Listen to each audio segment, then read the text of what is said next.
দীর্ঘমেয়াদী জ্বালানি নিরাপত্তা নিশ্চিত করতে বাংলাদেশকে নবায়নযোগ্য শক্তির ব্যবহার এবং দেশীয় সক্ষমতা বৃদ্ধির উপর জোর দেওয়ার আহ্বান জানিয়েছেন নাগরিক সংলাপের বক্তারা।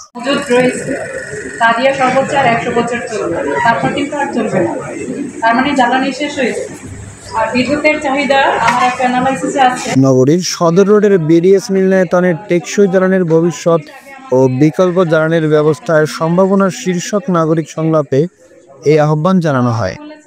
পরিবেশবাদী সংগঠন প্রান্তজন ক্লিন এবং বাংলাদেশের প্রতিবেশ ও উন্নয়ন বিষয়ক কর্মযোগ যৌথভাবে এই সংলাপের আয়োজন করে। এতে সরকারি বেসরকারি সংস্থার কর্মকর্তা, পরিবেশবাদী সংগঠনের নেতা, শিক্ষার্থী ও নগরীর বিশিষ্ট নাগরিকরা অংশ নেন। এ সময় বক্তারা বলেন, জলবায়ু পরিবর্তন ও বৈশ্বিক উষ্ণায়নের কারণে পুরো পৃথিবীর জলবায়ু হুমকির মুখে। তখন দেখা যাচ্ছে 30টা কোম্পানি, আমি যখন আসি তখন 30টা কোম্পানি সেটা তুলছে এবং সব চালু হয়ে গেছে। এখন ওখানে কত শক্তি দান, যার ফলে ইন্টারশিপ কিন্তু এইসব করার আগে আসছে। এটাতে কিন্তু অনেক কিছু কাজ হবে, যেমন যে নির্বাচন বাই করছিলেন, যেমন সাংবাদিক বাই করছিলেন যে যারা বেশি কিছু ইউজ করে দুধটা বেশি আসে, বেশি দুধটা বেশি আসে। এরই মধ্যে জীবাশ্ম জ্বালানির অতিরিক্ত ব্যবহার ও সংকট আরো ভয়াবহ করেছে। তাই জীবাশ্ম জ্বালানির পরিবর্তে নবায়নযোগ্য শক্তির প্রসার এবং ক্লিন এনার্জির উপর গুরুত্ব দিতে হবে। বিষয়টা হচ্ছে এরকম যে আপনি যেহেতু বললেন যে সোলার এনার্জি দিয়ে আমরা 2025 সালে বা 50 সালে 21,000 মেগাওয়াট বিদ্যুৎ উৎপাদন করতে পারবো, যেটা আমরা ন্যাশনাল গ্রিডে দিতে পারবো।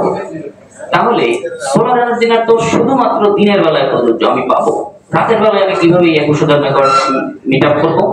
এই প্রশ্নটা আমাদের সবার মাথায় আগে আসতে হবে। দিনের বেলা আমি বিদ্যুৎ ছাড়া থাকতে পারবো, রাতের বেলা কিন্তু আমি বিদ্যুৎ ছাড়া থাকতে পারবো না।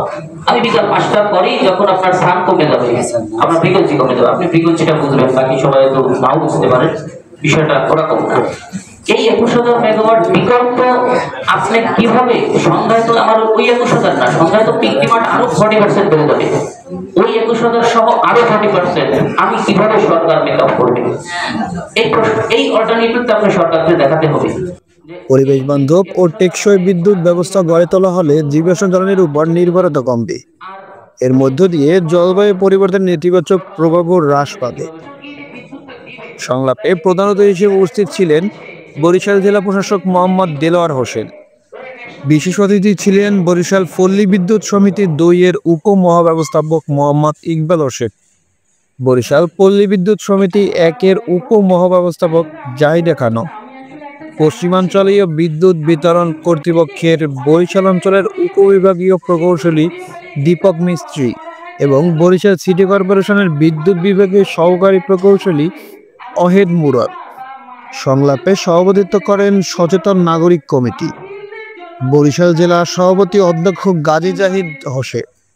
বিকল্প জ্বালানি পরিকল্পনা বিষয়ক মূল প্রবন্ধ উপস্থাপন করেন ক্লিনের প্রধান নির্বাহী হাসান মেহেদি।